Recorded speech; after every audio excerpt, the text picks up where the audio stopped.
Alors, bonjour, cher Mac iPhone user. J'arrive de chez Apple Store.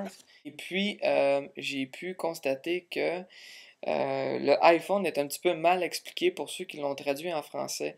Ça fait à peu près 10 fois, sans exagérer, que je vais au Apple Store pour faire échanger mon iPhone dû à l'usage de la batterie. Comme vous pouvez le voir, ma batterie est encore faible. Par contre, j'ai rencontré un monsieur au Apple Store qui a pu m'éclairer un petit peu sur ce projet. Donc, je vais essayer de vous aider en vous énumérant les petits euh, trucs pour économiser votre batterie. Première des choses, quand on ouvre notre iPhone, nous avons la touche générale. Là, en premier lieu, quand on va chez Apple, on nous fait dire enlève le 3G car le 3G ça requiert beaucoup de jus. Mais dans le fond, on n'aurait jamais acheté un iPhone 3G si le 3G prend trop de jus. Donc c'est complètement ridicule. Laissez le 3G là, ça vaut la peine pour ceux qui ont Internet. Ceux qui n'utilisent pas Internet, désactiver le 3G, c'est complètement inutile. Marchez juste avec le Wi-Fi. Donc vous avez, en premier lieu, vous avez le mode Airplane. Donc le mode Airplane peut vous aider justement à sauver de la batterie quand vous allez être dans des endroits où ce que le réseau Rogers ou Fido ne pogne pas. Et puis quand vous écoutez de la musique, ça vous évite d'avoir des appels, des messages textes entrants en même temps que vous écoutez votre musique.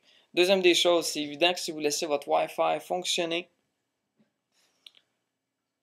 donc si vous laissez votre Wi-Fi fonctionner constamment, il est évident qu'il va carburer l'état de votre batterie.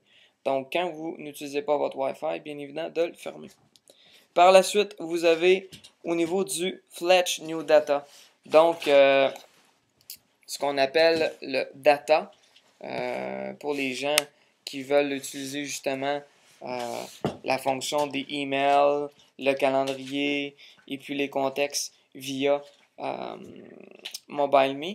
Par contre, j'ai appris une nouvelle chose aujourd'hui que si nous mettons le push on, il va se synchroniser à toutes les 5 minutes.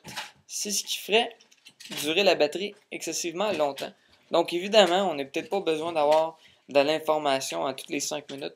Donc, vous avez plusieurs façons. Vous pouvez le mettre manuel, 15 minutes, 30 minutes et 1 heure. Moi, j'ai choisi de le mettre à 1 heure, mais évidemment, si vous mettez le push à on, ça va synchroniser très régulièrement, ce qui va mettre la batterie à terre beaucoup plus facilement. De plus, vous avez au niveau des sons.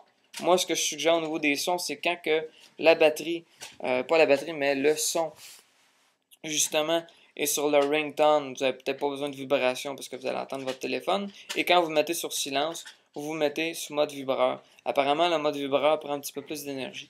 Par la suite, pour le restant de les sonneries, j'ai laissé toutes mes sonneries ouvertes à part l'alerte des calendriers. Je trouve que c'est plaisant d'avoir l'alerte d'un message texte, l'alerte d'un email, l'alerte également que notre courriel est bien envoyé, l'alerte que notre téléphone est fermé, et l'alerte aussi quand on pousse sur les petites lettres quand on écrit des messages textes. De plus, vous avez aussi l'autolock, comme ça ici, que vous avez de 1, 2, 3, 4 ou 5 minutes. C'est sûr que plus souvent vous fermez votre téléphone, évidemment, plus souvent vous allez utiliser le moins de batterie possible. Par la suite, vous avez également d'une autre façon pour réduire la batterie, vous avez le brightness. Regardez mon brightness, mon téléphone est quand même assez clair. Donc c'est très bas. Ça donnerait d'être plus haut. Vous avez aussi au niveau général le Bluetooth. C'est sûr que si le Bluetooth, vous le laissez ouvert, ça va requérir un petit peu plus de jus au niveau de la batterie, effectivement. Par contre, ceux qui ont des nouvelles voitures avec le nouveau Bluetooth 2.0, je pense, avec la connexion au volant, c'est toujours très simple d'avoir, au lieu d'avoir l'écouteur, et puis de recevoir un appel et dire d'avoir oublié d'avoir mis son Bluetooth, d'enlever le téléphone de ses poches. Donc, si vous le laissez allumer, ça peut requérir un petit peu de jus, un petit peu plus. Vous avez également aussi Location Service, service de localisation quand vous utilisez Google. C'est pas nécessaire de le laisser allumé.